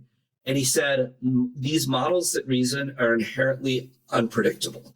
So the best reasoning models in the world today are the ones that play games, the kind of AlphaGo, AlphaZero style models. And they are constantly making unpredictable moves that no human grandmaster ever could have come up with. And now these models are going to be making similarly unpredictable leaps in all sorts of domains, which, hopefully will be awesome, but, it might not be. Yeah. Well, they're going to go around corners that people might not have considered that are non-intuitive. And then just to circle back and do a little callback here, remember I asked which banks would have the biggest chance of being insolvent or having financial collapse or crisis. Tons of misspellings in there as I typed it while we were talking. And you can see what deep research did here. It went and said, here's what we're going to do. We're going to research a bunch of websites and find a list of banks in the U.S., find top banks by U.S. by asset. For each one of these banks, find their latest financial statements. For each of these banks, find their capital adequacy ratios. For each of these banks, find their loan loss. You get the idea. And then it went and it analyzed, and then it created reports. This took about 10 minutes. And when you look, it created this final report here where it gave a list, Chamath, of JP Morgan, Bank of America, Citigroup, yada, yada. It did an analysis of each one. And at the end, you can see all the different websites it pulled. It was well over 100 websites that it pulled That's incredible. live data from. That's 162 incredible. websites. And you have to pay for this, but it's only $20 a month. And its conclusion. This analysis has provided a snapshot of the financial health of some of the largest U.S. banks. While all banks face inherent risks, Citigroup and Wells Fargo appear to be the highest risk of insolvency or financial collapse compared to JP Morgan Chase, Bank of America, Goldman Sachs. Citigroup's recent net loss, lower CET1 ratio, and high exposure. I mean, you start looking at this now. I don't know how much of this is correct. I'm no expert on this, but it does seem like it's a pretty good start of where it's getting to. And if you haven't used 1.5 Pro with deep research, just go to gemini.google.com. I'm not being paid to say this. I just think it's the best product in the market. And it's pretty darn impressive. Okay. My most anticipated trend for 2025 was alluded to in an earlier prediction, I think, by Gavin himself. Mine is that exits in DPI shower down, and we'll have this incredible distribution as the wrath of Lena Khan ends, and M&A and IPOs will surge. That is my prediction, my most anticipated trend. Okay, let's go to most anticipated media. I had two that I was working back and forth from. James Gunn's DC Universe with Superman coming out this year, I think is going to be amazing. Andor Season 2 could be amazing. I predict they're going to do a Clone Wars live action series. If you don't know the Clone Wars, watch it with your kids. It's amazing animated series that takes place during the prequels. But I went with a little of a weird choice here. I think my most anticipated media is seeing what happens with legacy media outlets owned by billionaires and/or people who no longer want to pick a side. Washington Post, CNN, and LA Times specifically are steering towards the middle and trying to get back to classic journalism The editors are revolting. Karen Swisher is upset. And they're adding some right-wing voices. It is going to be popcorn time for everybody. So enjoy whatever you want to enjoy. Star Wars, I got a little Star Wars for you with Andor Season 2. I got a little Superman, or you can watch the chaos in the editorial newsrooms at Washington Post and LA Times. What do you got for most anticipated media, Chamath? It is the enormity of the files that are going to get declassified and released by the Trump administration. I think it's going to be unbelievably interesting, salacious, useful, good, earnest, all of the above. So the JFK files, the Epstein files, Diddy. the Diddy files, The moon landing. who knows what they find across all of these other fringe, quote unquote, conspiracy theories that may turn out to actually have some shred of truth. But all of that, let's call it content, for lack of a better word, that gets released in 2025 by the Trump administration, I think will be incredibly interesting. What do you got, Dave? Media. Any anticipated media for you? What do you got? I'm into AI video games. The cost of production comes way down when you use AI, and you can have dynamic storylines. You can have new gameplay concepts, things that don't exist today. I think that the creative talent plus the technical talent that you typically find at development houses can be kind of unleashed with tools that have come to market recently. We've seen a lot of the generative video stuff. But there's also ways structurally that video games can kind of be rebuilt, where the video game engine can run kind of locally, can be generating parameters that can then use an existing rendering engine. So you can have entirely new storylines and entirely new kind of plot sequences. So I do think that there's going to be a rewrite of video games and the video game industry with the variety of AI kind of capabilities that are hitting market now. And it's going to be incredible. It's going to be incredible entertainment. People that don't play video games are going to find stuff that they're going to love. Gavin, most anticipated media, 2025. Unquestioned 1923 season 2. I'm normally a science fiction kind of fantasy or spy kind of guy when it comes to TV. But 1883 and 1923 were the first TV shows that kind of hit me the way Game of Thrones did. And I'm crazy excited for that to come out. Fantastic. Are you watching Landman? I'm enjoying Landman. With I haven't Bob watched Thornton. it yet. I'm excited to try it. It's quite fun. Quite fun. Turns out this guy, Taylor Sheridan, it's incredible. He's in the zone. I highly recommend Day of the Jackal. I know Chamath also loved Day of the Jackal. Oh, that was really good. That was a good Jake House suggestion for streaming. Amazing. Yeah, I'm excited to do Day of the Jackal, Sicario. Yeah, absolutely. What was our predictions for this last year? Last year, Chamath predicted Mr. Beast, Freeberg, AI-generated news. I predicted Gladiator 2 and the three-body problem. Gladiator 2 was mid, but okay. Three-body problem, I didn't finish, so I guess mid. Jimmy's show on Amazon Prime, the Mr. Beast thing, was the top unscripted drama in 140 of 180 countries. Wow. Incredible. All right, we're going to do our prediction markets here. I'm going to put up a prediction market, which is based upon immigration and the promise that Trump made to have 15 million people be deported from the country. I think in the first year, I'm going to set the over-under at 5% of that stated number, which is 750,000. So after 1 year in office, will Trump have deported 750,000, less or more? That's my first prediction. How are you going to measure that? There has to be a source of truth on these things, right? We'll do it based on the White House's reporting of deportations. Yeah, it's reasonable. And we'll check with the Pollen Market team if there's a way to do that prediction market, obviously. But I think that was the biggest issue of the election. So I'm putting it up there with just 5% in the first year. It is interesting. Obama deported, I think, more than 2 million people. It's like people have forgotten, but he was actually really, really tough on the border. Yeah. Chamath, do you have a prediction market you want to put up? The Mag 8 representation on the S&P 500 shrinks below 30%. Oh, that's a good one. So dispersion would happen to the other stocks and less concentration. That's a good one. So we'll finalize these. You'll be able to go another to one Market. I wanted to kind of play with was Microsoft, AWS, and Google Cloud revenue growth. Who's going to win in growth in 2025? I don't know how closely you guys track, but I get a sense that Google is kind of accelerating ahead. Gavin, I don't know how much you've spent on these three. I mean, Google is. I would say they're a lot smaller, which makes it easier for them to grow faster. But yeah. Should we talk about? Yeah, I mean, I guess who has the largest dollar gain in revenue, in cloud revenue in 2025? Is it Google, Amazon, or Microsoft? Well, it probably won't be Google, because if they had the largest dollar gain, it would mean they were growing at insane rates. But I think Azure versus AWS will be interesting. Oh, I know the other one I want you to do, which was the national debt. The national debt has grown about $2 trillion per year in each of the previous two presidential administrations, right? So over the last 8 years, we've gone up over 16 trillion, 2 trillion per year average.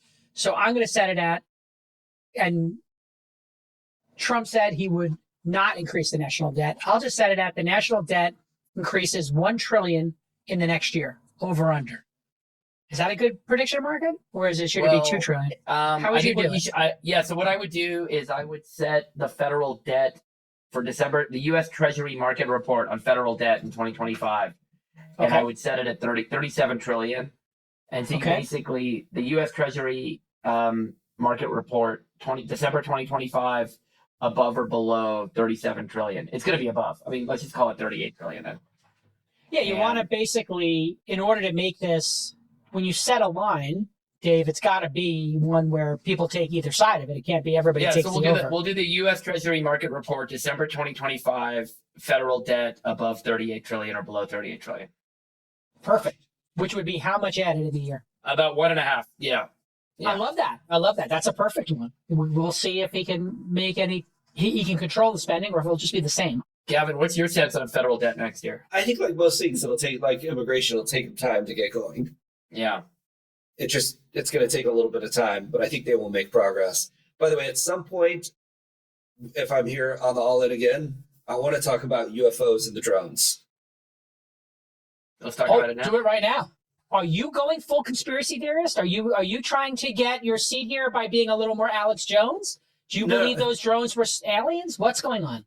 So I don't know, and I think it's very clear if you look at all the statements from the New Jersey mayors and governors, who've met with the police, the FBI, the Defense Department, that they don't know.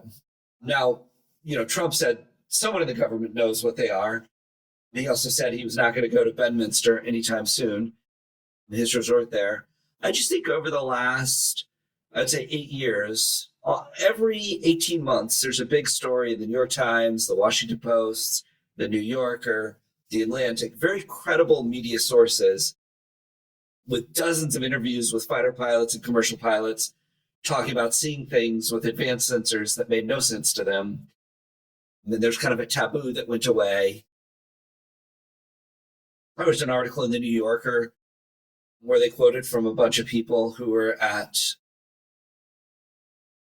kind of the Skunk Works laboratories in the 1950s and said they absolutely saw extraterrestrial materials that had been recovered from a crash. That's one reason the U.S. made such big leaps in material science. And, there was the Umana thing where essentially a lot of, astronomers said, hey, this is clearly a UFO of some sort, including the head of astronomy at Harvard. And then just the conspiracy theory I would have is if these are actually UFOs and not, government drones, either from the United States or China, it seems like the most likely explanation in New Jersey is it's some sort of a drill. And obviously, once this hysteria gets going, people, misidentify commercial airplanes as drones. And why would UFOs have blinking green and red lights? But it is just interesting that there was, a big concentration of these reports as we were scaling into nuclear technology, 1945 to 1960. And then now that AI is getting going, which is the next kind of technological phase shift for humanity, there's another big bolus of reports. This is great. You can come back next week. You won. Congratulations, you have our winner for All In Idol. Gavin is now the fourth best. I love this kind of conspiracy. But I mean, come on. How do we make a poly market out of this free? I don't know that we can make a poly market out of Extraterrestrial it. life is found Gavin, this year. are there documents that you think Trump will release about the past in terms of UFOs? There must be just an entire spectrum of stuff that could be subject to FOIA if we went after it, no? Yeah, I mean, I think it depends how deeply it's classified. And, I'm sure if the government doesn't want to give it up, they won't give it up. But, there's all the, But look, let's be honest. You think that there are docs.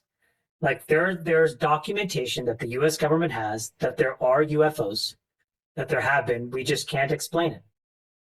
Yeah, and they call it UAPs now to make it not flying saucers, but it just feels like something funny. What percentage chance do you put on we have actual knowledge on a percentage basis? What percentage chance you put on the government, U.S. government, is sitting on knowledge of extraterrestrial life? 20%, at least 20% from Chamath. What do you say, Gavin? I would say 25. I would take the over on the 20. Okay, great. So you think there's a significant small chance that this is the case? Freeberg, Sultan of Science, what chance do you think there is this government sitting on some extraterrestrial life or proof of it? It's a longer conversation. I don't have time for this, but I got to be honest. I don't generally align with the idea that like our very narrow range of like understanding of technology and biology kind of is what visits us or would visit us. I think that there's an extension of information gathering that doesn't require moving physical biological life forms from one part of the galaxy to another. So I think that the whole premise of like UFOs moving bodies around is rooted in the current state of technology of humanity, which is the basis of Arthur Clarke's treatment of 2001: A Space Odyssey, which was done before the screenplay, which was done before the book. And the treatment, which you can buy, I think highlights this the best, which is eventually every civilization reaches a sufficiently advanced level of technology that you no longer need to physically move the bodies of the biological organisms around, that you simply are gathering information and affecting information. Because once you have the ability to convert any molecule into any other molecule, and you have access to sufficient energy, which you will eventually evolve to be able to do, you can basically turn your local part of the universe into anything you want it to turn into. And then you're simply gathering information from all over the rest of the universe. So I would argue that there doesn't really make a lot of basic sense in why alien bodies would want to move around the galaxy. I'm just saying it right now. If Trump releases information on extraterrestrial life, I'm voting for him to have a third term. I'm putting it out there. I'm going full MAGA. He gets a third term for me. We're changing the Constitution. This has been another amazing episode of the All In podcast. One last question for Gavin. Oh, one last for Gavin. Okay. Do you think extraterrestrial life built the pyramids? Is that the most plausible explanation to the accuracy? I don't know. It is so strange the way there are, in so many, I would say, cultures all over the world we are closer in time to Cleopatra than she was to the time of the Great Pyramids. Like, that was a long time ago. But it's just weird that in so many cultures all over the world, there are these depictions of what looked like astronauts. And then there's all these Renaissance era paintings that clearly show what we would call UFOs in the skies over cities. So I don't know. I just think it's... I'm with you. I love Conspiracy Gavin. This has been the best part of the show. Conspiracy Gavin's awesome. It's like if you're Jason, if you're a questioning person, these things create these weird, open loops that it's like hard to close in your mind. I think we're in a simulation, so I'm fully vested in this. Anyways, Freeberg's gonna drive back. Freeberg's driving home. I think the pyramids, the most credible thing I saw in the pyramids was that they used water and they raised water in channels. So they put them on wood slats or something, and then they would raise in the Panama Canal. They would do canals and float them up and then place them and then release the water, which, sounds great to me. This has been another amazing episode of the All In podcast. And thank you to everybody. Let's have an amazing 2025 to everybody that's listening. Let's kick ass, yeah. Let's all kick ass. Let's kick ass. 2025. Let's get it. Take care. All right. Bye-bye. We'll see you all next time. Bye-bye. Bye. You'll let your winners ride. Rain Man David Sack. Dorset to the fans, and they've just gone crazy with it. Love you, bestie. Sweet of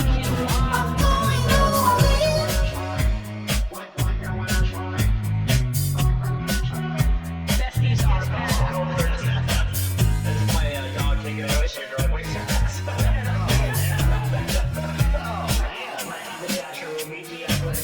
Just get a room and just have one big huge orgy because they're all just useless. It's like this sexual tension that they just need to release somehow. Wet your beak. Wet your beak. Your feet. We need to get merch. Besties are